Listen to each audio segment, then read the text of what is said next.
My name is Yesenia Rivera, and I will be discussing my internship with the New York Roadrunners. Now, I apologize in advance for the vagueness of this video because the research that I conducted will only be released later next year.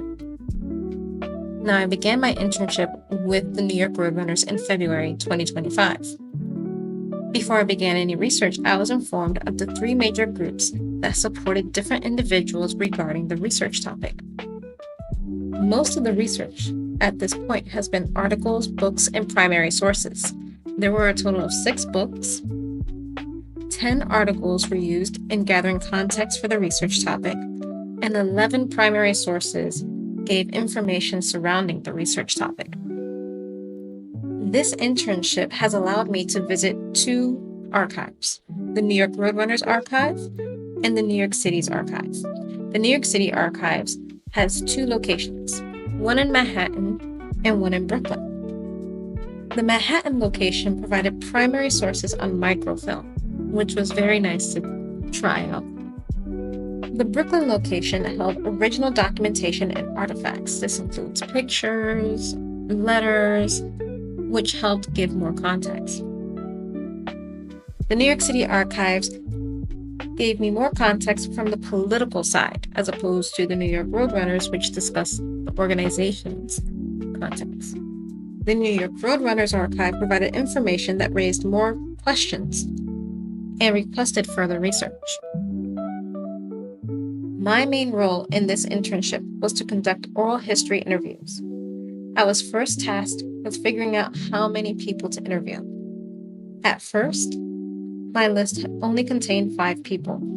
The list would eventually grow to 16 to get as much information as we possibly could, since there's no documentation for the research topic. I then had to come up with the questions for the interviews.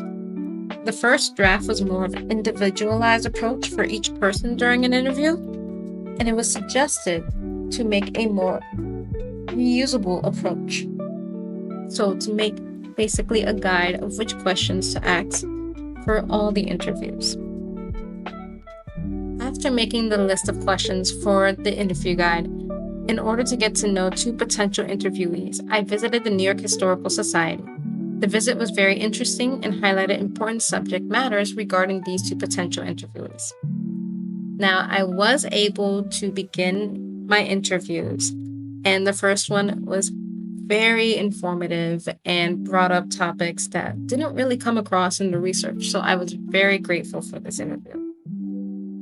And the interviews are supposed to be between 30 and 45 minutes. And unfortunately, this interview lasted a little over an hour.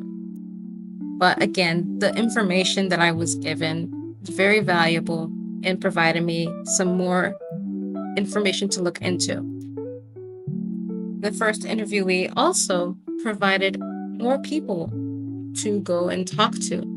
So hopefully I can get that done as well. Overall, my experience with this internship has been a reminder to how to deal with varying sources. A lot of the research came from journalists who did not provide the best sources. This is where I hope the oral histories can help, since I am interviewing some people who were around during the event. Now, this event is over 60 years ago, so I am very hopeful that these people will be able to help me kind of solve this mystery that with this internship, there was a few obstacles to begin the interviews. This has shown me the process of working within an organization. Sometimes it just takes time to get things done.